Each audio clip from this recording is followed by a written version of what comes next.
믿음의 식구들이요, 우리가 하나님 아버지께 구했을 때 주님은 우리에게 성령을 주실 줄로 믿습니다. 하나님의 성령으로 우리 가운데 충만하게 하여 주시고, 또 이 복잡하고 어지러운 세상에 살지만 주님의 평안으로 우리를 가득 채워 주셔서 우리가 은혜 가운데 살아가게 하여 주실 줄로 믿습니다. 한 주도 주님의 은혜를 구하면서 살아내셨기를 소망합니다. 성도의 삶은 주님의 부르심을 따라서 하나님의 나라를 구하며 살아가는 거예요. 이 땅에 살지만 눈에 보이는 나라에 마음을 두는 것이 아니라 우리에게 임할 하나님의 나라를 구하며 살아가는 것입니다. 그래서 주님이 가르쳐 주신 기도 속에서도 당신의 나라가 임하시오며 라는 이 원문의 의미는 반복적으로 지속적으로 하나님의 나라가 우리의 인생과 가정과 믿음의 공동체 가운데 임하기를 구하라라고 주님이 권면하고 계신 것입니다. 구약시대에는 우리를 대신해서 대제사장이 이 성전에 들어가서 제사를 드려야 했어요. 그러나 지금 이 시대는 예수 그리스도로 말미암아 은혜의 보좌 앞에, 우리 하나님 아버지 앞에 우리가 담대히 나아갈 수 있게 된 줄로 믿습니다. 우리의 신분이 예수 그리스도로 말미암아 변화된 것입니다. 그래서 우리는 하나님을 아바 아버지라고 부르게 되었고, 기도할 때에도 하늘에 계신 우리 아버지여 라는 표현처럼 하나님 아버지여라고 우리가 예수 그리스도의 이름으로 구하며 나아가게 된 것입니다. 그리고 우리가 믿음으로 구할 때, 예수 그리스도의 이름으로 구할 때 주님은 우리에게 말씀하시기를 구하라 줄 것이다, 찾으라 찾게 될 것이다, 두드려라 열리게 될 것이다 라고 우리에게 약속해 주셨어요. 그 약속의 말씀을 붙들고 지속적으로 주님과 깊은 만남을 누리며 믿음의 삶을 살아갈 수 있기를 원합니다. 하나님과의 깊은 만남은 하나님을 아는 것에서 그치면 안 됩니다. 하나님을 알기는 아는데 이웃집 아저씨와 같이 옆집 아저씨가 누군지 우리는 이 엘리베이터를 타거나 집을 지나갈 때마다 누군지 알잖아요. 그런데 그에게 말을 걸지는 않습니다. 또 이웃집 아저씨와 친밀한 교제를 나누지도 않습니다. 그러나 우리가 하나님과 친밀한 교제를 나누지 않게 된다면, 주님과 깊은 삶을 나누지 않게 된다면 우리는 예배를 드리기는 하지만 썬데이 크리스천처럼 주님의 은혜를 누리지 못하는 삶을 살아갈 수밖에 없는 거예요. 주님은 우리에게 말씀하시기를 하나님 아버지와 우리의 관계는 그런 관계가 아니다. 예수 그리스도 안에서 긴밀하고 친밀한 관계로 나아가야 한다라고 말씀하고 있습니다. 특별히 주님은 우리에게 일용할 양식을 구하라라고 말했어요. 이스라엘 백성들이 광야의 삶을 살아가면서 주님이 함께 하시는 그 임재의 이 증거가 있었잖아요. 그들의 눈에는 무엇이 보였습니까? 구름 기둥과 불 기둥이 있었어요. 구름 기둥과 불 기둥이 그들과 함께함으로 인해서 하나님 나와 함께하고 계시구나, 하나님 나에게 임재하고 계시구나, 이렇게 우리는 볼 수 있습니다. 우리에게는 무엇으로 주님의 임재를 느낄 수 있습니까? 그리스도 예수 안에서 하나님의 성령이 우리 가운데 내주하고 계심을, 함께하고 계심을 우리는 느낄 때, 아, 주님이 내 안에서 나를 붙들고 계시는구나, 주님이 나에게 복음으로, 하나님의 말씀으로 그 길을 예비하고 계시구나, 주님이 나를 이끌어주고 계시구나, 그것을 느끼고 또 체험할 수 있는 거예요. 그런데 기도하지 않는다면, 주의 말씀을 가까이 하지 않는다면 그런 생명의 양식인 그 하나님의 말씀을 받아 누릴 수가 없는 것입니다. 마태복음 18장 18절은 이렇게 말씀했어요. 진실로 너희에게 이르노니 무엇이든지 너희가 땅에서 매면 하늘에서도 매일 것이며 무엇이든지 땅에서 풀면 하늘에서도 풀리리라. 이것이 바로 예수 그리스도의 권세를 우리에게 허락해 주신 거예요. 너희가 이 땅에서 하나님 앞에 구하고 하나님의 이름으로 나아갈 때 주님은 하늘에서도 그것을 풀어주고 메워주고 역사해 주실 것을 우리에게 약속하고 있는 것입니다. 그렇기 때문에 우리는 주님 앞에 나아가서 우리의 삶의 미래의 모든 필요한 것을 하나님 아버지께 구해야 한다라고 말씀하고 있어요. 마태복음 4장 4절은 이렇게 말합니다. 사람이 떡으로만 살 것이 아니요 하나님의 입으로부터 나오는 모든 하나님의 말씀으로 살아갈 것이니라. 왜 일용할 양식을 이야기하는데 하나님의 말씀을 이야기했을까요? 우리가 배고플 때 음식을 먹지만 그것만으로는 우리의 이 영적인 허기가 채워지지 않습니다. 그러나 주님이 금식하시며 광야에서 때로는 시험을 받는다 할지라도 주님은 이 하나님의 말씀을 붙들었기 때문에 오히려 이 배고픔을 능히 이기게 된 줄로 믿습니다. 우리의 삶 가운데에서도 생명의 양식인 이 영적인 양식, 하나님의 말씀이 우리에게 채워져 있다면 우리는 이 땅을 살아감에 있어서 육신적인 필요뿐만이 아니라 그 모든 것 가운데 주님이 살아계셔서 역사해 주실 줄로 믿습니다. 오늘 이 주님이 가르쳐 주신 기도에 대해서 두 번째 나눌 말씀은 바로 용서에 대한 말씀입니다. 주님은 믿음의 공동체 제자들에게 용서에 대해서 4절에 가르쳐 주셨어요. 우리가 우리에게 죄 지은 모든 사람을 용서하오니 우리 죄도 사하여 주시옵고. 여러분, 이 말씀을 묵상할 때 조금 이상하지 않으세요? 주님은 왜 우리가 우리에게 죄 지은 모든 사람을 용서할 때 우리 죄를 용서해 주신다고 마치 한글 성경에는 이 조건적인 의미로 이 본문이 담겨져 있는 것처럼 표현되어지고 있어요. 그러나 성경 원문은 그런 의미가 아닙니다. 네가 누군가를 용서해 주면 용서해 줄게라는 조건적인 의미가 아니라 믿음의 공동체가 하나님 앞에 시편의 찬송과 같이 이 기도의 찬양을 또 기도의 선포와 기도의 간구를 올려드리는 것이다 라고 말씀하고 있는 거예요. 원문의 의미를 담아서 다시 고백하면 이런 거예요. 하나님, 하나님의 은혜로 우리의 죄가 용서된 줄로 믿습니다. 주님, 그 은혜를 가지고 믿음의 공동체를 향해 긍휼의 마음을 가지고 주님 용서의 마음으로 살아가게 하여 주옵소서. 이런 주님 앞에 간청과 같은 의미를 담고 있는 거예요. 여러분, 교회는 거룩한 성도들이 모여서 살아가지만 그들의 거룩함은 그들의 것이 아닙니다. 바로 예수 그리스도의 의를 우리가 덧입음으로 말미암아서 우리는 거룩한 성도가 된 거예요.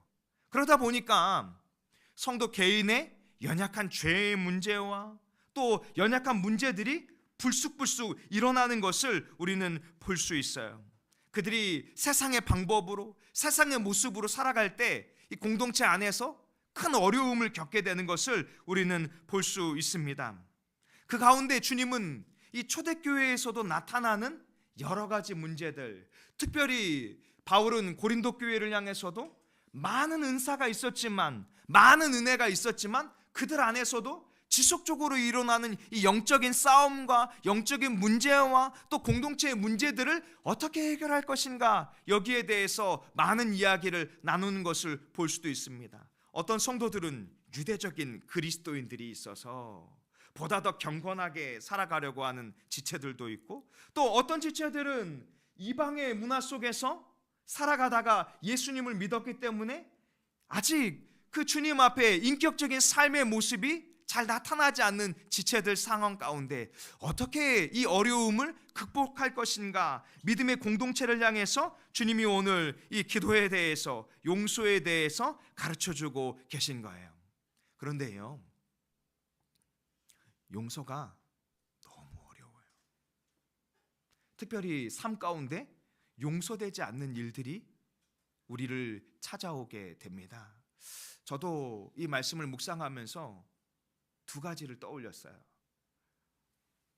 어려서 살아오면서 가정에서 겪었던 이 가족들로부터 아파해야 했던 그 상처들, 거기에 대해서 주님 앞에 용서해야 한다라는 것은 알지만 쉬이 용서되어지지 않았던 지난날의 모습을 떠올리게 됐습니다. 또 한 가지는 주의 교회를 세우기 위해서 사역을 한다고 했지만 때로는 사역자이기에 겪어야 하는 상처와 아픔들이 있거든요. 주의 복음을 붙들고 살아간다고 했지만 제 자신의 연약함 때문에 또 우리 안에 모두가 약한 지체들이기 때문에 이 믿음으로 살아간다고 했지만 공동체 안에서 겪게 되는 아픔들도 있었던 것 같아요. 그런데요, 그의 아픔을 헤아리지 못하고 자꾸 주변의 지체들은 어떻게 말합니까? 네가 예수님을 믿는데 어떻게 네 가족을 용서하지 않을 수 있어? 예수님을 믿으면 용서해야 하는 것 아니냐? 하고 용서를 강요하는 문화가 기독교 안에 덜어 있는 것 같아요. 여러분, 그러나 그 상처를 용서하는 것은 그 외부인의 강요에 의해서 이루어질 수 있는 것은 아닙니다. 용서를 강요하는 것은 교회 안에서 매우 부적절한 문화입니다. 예수님은 우리에게 용서를 강요하지 않으셨어요. 오히려 주님은 우리에게 상처 입은 치유자라는 이 책의 제목처럼 영혼을 구원하기 위해 살아가다가 겪게 되는 아픔들 속에서 주님과의 깊은 만남 가운데 그 은혜 가운데 회복되어지기를 주님은 우리에게 말씀하고 있는 것입니다. 특별히 오늘 이 죄사함에 대해서 우리는 두 가지 측면으로 볼 수 있기를 원하는데요. 먼저 칭의의 차원과 성화의 차원입니다. 만일 이것이 이 칭의의 차원으로 바라본다면 나 용서 안 하면 용서 못 받는 건가? 이렇게 생각할 수 있잖아요. 근데 그런 의미가 아닙니다. 우리는 이미 예수 그리스도를 믿음으로 말미암아 죄사함을 받았어요. 그리고 우리는 예수 그리스도를 믿음으로 말미암아 거룩한 하나님의 자녀가 되었습니다. 근데 문제는 뭐냐 하면 매일매일 우리가 살아가면서 짓게 되는 죄의 문제에 대해서, 성화의 차원에 대해서 오늘 이 말씀을 하고 있는 것입니다. 여기에 대해서 요한복음 13장에서는 이 유월절에 예수님께서 제자들의 발을 씻겨주시는 사건을 통해서 잘 설명해주고 계시는데요. 요한복음 13장 4절의 말씀입니다. 저녁 잡수시던 자리에서 일어나 겉옷을 벗고 수건을 가져다가 허리에 두르시고 이에 대야에 물을 떠서 제자들의 발을 씻기시고, 예수님께서 이제 십자가를 지시기에 앞서 이 유월절 만찬을 준비하시고 또 제자들의 발을 씻어주길 원하십니다. 그런데 문제가 생겼어요. 예수님을 따라다녔던 이 수제자 베드로가 예수님 앞에 고백하기를 주님 제 발은 주님이 씻어줄 수 없습니다, 이렇게 생각한 거예요. 그랬더니 예수님이 8절에 뭐라 말씀하시냐면, 예수께서 대답하시되 내가 너를 씻어주지 아니하면 내가 나와 상관이 없느니라. 네 스스로 깨끗해질 수 있는 것이 아니라 예수 그리스도로 말미암아 깨끗함을 받아야 한다라고 이 상황을 통해서 가르쳐주고 계신 거예요. 그랬더니 열심당원 베드로는 뭐라고 말하냐면, 주님 제 발만이 아니라 제 손도 씻어주시고 제 머리도 씻어주시고 다 씻어달라는 거예요. 저도 좀 그런 마음과 비슷한 것 같아요. 그랬더니 주님이 뭐라고 말씀하시냐면 10절에 말씀하시기를, 예수께서 이르시되 이미 목욕한 자는 발밖에 씻을 필요가 없느니라, 온몸이 깨끗하니라. 예수 그리스도로 말미암아 이미 우리는 온몸이 깨끗해졌다라는 주님의 말씀처럼 거룩한 의의 옷을 입은 거예요. 근데 문제는 뭐냐면 유대 사회에서 이 모래바닥을 지날 때 우리처럼 운동화를 신는 것이 아니라 그들은 샌들을 신었잖아요. 그러다 보니까 밖에를 왔다 갔다 하면 집에 딱 들어오면 발이 더러운 거예요. 이처럼 성도가 세상에서 살아갈 때 우리가 몇 주 전에 살폈던 말씀처럼 아브라함의 조카 롯이 이 소돔에서 살아갈 때 의인이 소돔에서 살아가니 그가 영혼이 상하더라, 이런 표현처럼 우리 안에 상하고 깨어지고 때로는 죄 가운데 넘어지는 상황 가운데 있잖아요. 그것 속에서 너의 발을 씻어야 한다라고 말씀하고 있는 것입니다. 그러면서 이 죄에 대해서 주님은 마태복음 18장에서 공동체에 분명한 가이드를 주고 계세요. 죄에 대해 믿음의 공동체는 무조건 넘어가면 안 된다고 말씀하고 있는 것입니다. 주님이 사랑과 용서를 하시지만 죄에 대한 책임은 지어야 한다라고 말하고 있는 거예요. 여러분, 무책임한 죄는 없어요. 우리 역시도 우리의 죄를 주님이 아무런 대가 없이 용서해 주신 것이 아닙니다. 우리가 가끔 표현할 때 값없는 은혜 이런 이야기들을 많이 하잖아요. 그런데 우리에게는 값없는 은혜이지만 예수 그리스도께서는 우리의 모든 죄를 속량하여 주시기 위해서 십자가에서 죄의 대가를 지불하셨어요. 자신의 살이 찢기시고 자신의 피를 쏟으시고 우리를 위해서 자신의 생명을 십자가에서 내어주심으로 우리의 모든 죄의 대가를 완벽하게 지불하여 주신 줄로 믿습니다. 그렇기 때문에 교회는 죄를 가벼이 여겨서는 안 됩니다. 특별히 이 18장의 말씀을 통해서 나타나는 원문의 죄는 이런 의미예요. 네가 누군가에게 빚을 지었느냐, 또 누군가에게 마땅히 행할 의무를 하지 않았느냐?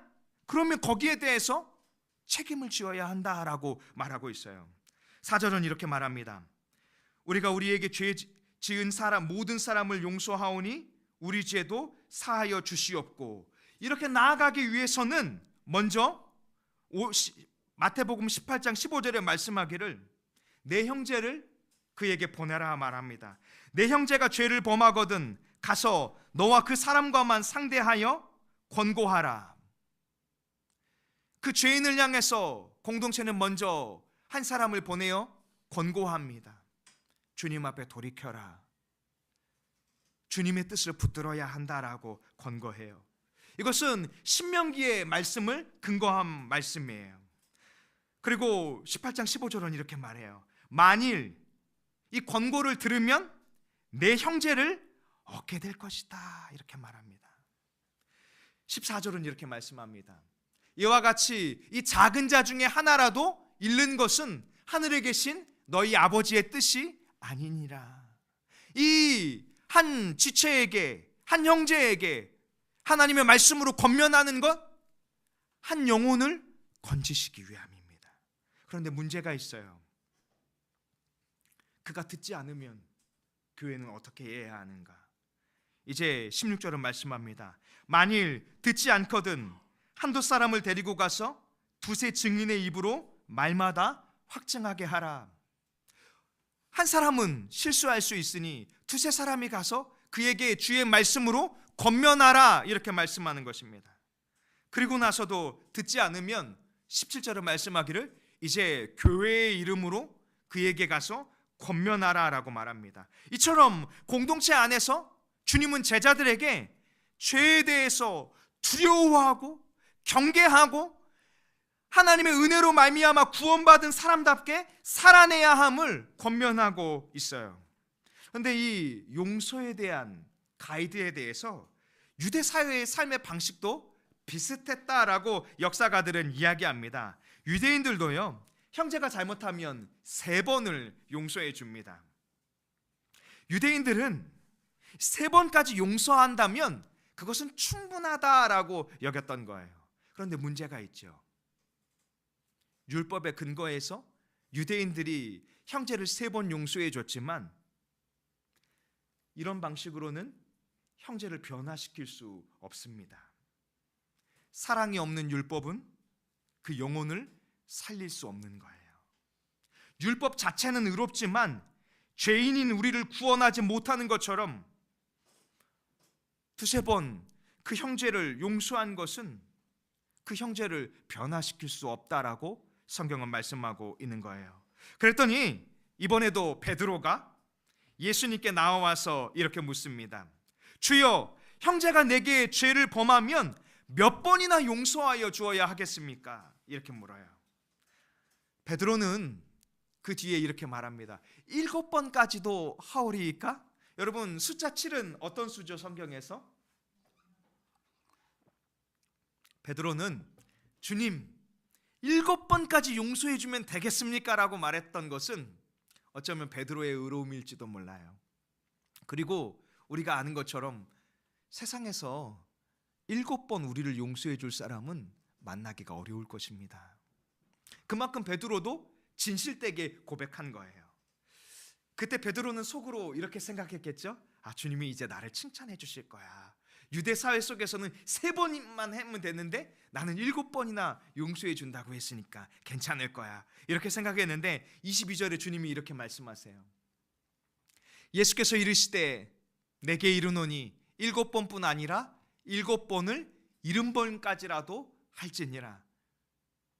곱셈 잘하시는 분, 이건 몇 번이죠? 490번. 여러분, 이 말씀은 예수님께서 제자들에게 490번 용서해 주라는 말씀이 아닙니다. 여러분, 우리는 490번 한 사람을 용서해 줄 수 없어요. 우리는 그런 마음을 가질 수 없습니다. 주님이 왜 이 말씀을 우리에게 하셨을까요? 제자들에게 가르쳐 주시기를 너희의 힘으로 용서할 수 없어 라고 말씀하고 계신 거예요. 그러면서 이어서 주님은 용서에 대해서 비유로 말씀하세요. 23절의 말씀인데요. 그러므로 천국은 그 종들과 결산하려 하던 어떤 임금과 같으니. 천국, 하나님의 나라, 믿음의 공동체는 종들과 결산하려 하는 어떤 임금과 같다는 거예요. 24절에 보니까 이렇게 말해요.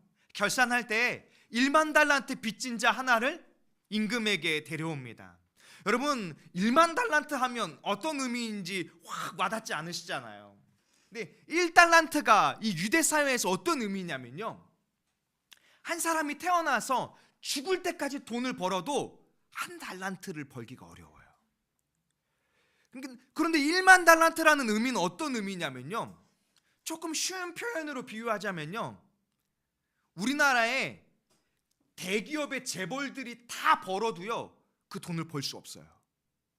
그러니 1만 달란트는요, 우리가 벌 수 있는 돈이에요, 벌 수 없는 돈이에요? 벌 수 없는 금액을 지금 이야기하고 있는 것입니다. 결산할 때 종이 하나가 있었는데 그 종이 1만 달란트 빚을 지었다라고 말씀하고 있는 것입니다. 25절은 이렇게 말합니다. 그런데 그 종이 갚을 것이 없느니라. 결국 임금된 주인은 그의 몸과 아내와 자식들과 그의 모든 소유를 팔아서 다 갚으라 이렇게 명령합니다. 그랬더니 이 종이 자신이 할 수 없는 이야기를 고백합니다. 그 종이 엎드려 절하여 이르되 내게 참으소서 다 갚으리이다. 여러분, 이 종은 지금 자신이 할 수 없는 이야기를 고백하고 있는 거예요. 1만 달란트를 갚을 수 없다는 것을 본인도 알고 있고 그의 주인인 임금도 알고 있는데 그 임금 앞에서 내가 갚겠다라고 고백하고 있는 것이죠. 주인이 종에게 원하는 것은 무엇일까요? 갚겠다는 고백이 아니라 주인이여 나에게 자비를 베풀어 주옵소서. 내가 할 수 없는 것은 우리의 주인 되신 주님 앞에 자비를 구하는 거예요. 내가 하려고 할 수 없는 것에 대해서 우리가 억지로 하는 것이 아니라 주님의 은혜를 구해야 한다라고 이 말씀을 통해서 하고 계신 것입니다. 그때 27절에 주인은 말씀합니다. 주인이 그 종을 불쌍히 여겨 놓아 보내며 그 빚을 탕감하여 주었더니. 여러분, 임금 대신 주인이 종에게 준 것은 무엇입니까? 긍휼이죠. 불쌍히 여겨 주었다. 자비를 베풀어 주었다는 것입니다. 종에게 자격이 있어서가 아니라 임금의 자비, 하나님 아버지의 자비로 말미암아서 우리가 우리의 모든 죄를 탕감받은 줄로 믿습니다. 그리고 우리를 하나님의 자녀 삼아주시고 그리스도의 몸된 지체로 삼아주시고 우리에게 은혜를 베풀어 주신 줄로 믿습니다. 그런데 문제가 생겼어요. 용서받은 종이 나가서 자유를 얻었는데요, 자기에게 100데나리온 빚진 동료 하나를 만나 붙잡고 그 빚을 갚으라고 하는 거예요. 28절의 말씀이에요. 그 종이 나가서 자기에게 100데나리온 빚진 동료 한 사람을 만나 붙들어 목을 잡고 이르되 빚을 갚으라 하매. 그 종을 만났던 자가 이렇게 고백했어요. 내가 갚으리이다. 나에게 참아주옵소서. 이렇게 말했어요. 그런데 이 사람은 허락하지 아니하고 그가 빚을 갚도록 옥에 가두어 버리고 말았습니다. 여러분, 임금은 이 이야기를 듣고 이 종을 다시 불러서 옥에 가두어 버리고 말았습니다. 주님이 이 종에게 하시고자 하셨던 말씀은 무엇일까요? 33절의 말씀인데요. 내가 너를 불쌍히 여긴가 같이 너도 내 동료를 불쌍히 여김이 마땅하지 아니하냐. 이 종에게 임금이 원하였던 것은 자비였던 거예요. 내가 자비를 받은 것처럼 너도 자비를 베풀며 살아가야 한다라고 권면하고 있는 것입니다. 그러면서 이 비유의 끝에 35절에 주님은 이렇게 말씀하세요. 너희가 각각 마음으로부터 형제를 용서하지 아니하면 나의 하늘 아버지께서도 너희에게 이와 같이 하시리라. 이것을 이 조건절을 빼고 원문의 의미를 담아서 이 공동체를 향해서 다시 기도하면 이런 것입니다. 주님, 우리의 임금 되신 주님이 우리에게 자비를 베풀어 주시고 은혜를 베풀어 주셨음을 믿습니다. 주님, 나도 이 자비를 가지고 살아가게 하여 주시옵소서라고 이렇게 성도로서 믿음의 공동체가 주님 앞에 간구하며 살아가기를 원하는 것입니다. 사랑하는 다산 동행교회 믿음의 식구들이요, 용서한다라는 것은 참 어렵습니다. 그러나 저는 우리의 마음 가운데 이런 마음을 품으셨으면 좋겠어요. 내가 억지로 용서하려고 하지 말아야겠다. 그렇게 할 수 없다라는 거 너무 잘 알고 있잖아요. 7번씩 70번 하라 하신 말씀처럼 우리는 우리 스스로 누군가를 용서해 줄 수 없어요. 또 하려고 해도 할 수 없어요. 오히려 주님 앞에 오늘 주님이 제자들에게 또 믿음의 공동체에게 가르쳐 주신 기도처럼 하나님 아버지 우리를 자비로 주의 자비로 용서해 주신 것처럼 형제를 향하여 내가 은혜로 다가갈 수 있도록 하여 주옵소서라고. 주님이 우리에게 가르쳐 주신 이 기도가 내 삶에 너무나 어렵지만 주님이 나에게 은혜를 베풀어 주셨기에 주님 그 은혜를 따라 살아가게 하여 주시옵소서라고 이렇게 주님 앞에 우리를 내어 맡기며 간구할 수 있기를 원합니다. 여러분, 우리가 억지로 하려고 하니까 저도 수년이 지났지만 아버지를 용서하기가 참 어려웠던 것 같아요. 그러나 시간이 지나서 깨달았던 것은 이거예요. 주님의 은혜가 채워지니까 미움도 씻어져 내려가고 아픔도 씻어져 내려가고 그 은혜로 채워져서 은혜로 우리가 살아가게 되니까 제 자신도 또 성도의 삶도 회복되어지는 것을 보게 되었습니다. 믿음의 식구들이요, 주님 앞에 주의 은혜를 구하며 주님 앞에 우리의 삶과 또 우리의 공동체를 맡기며 살아갈 수 있는 우리 믿음의 식구들이 될 수 있기를 바랍니다. 기도하겠습니다.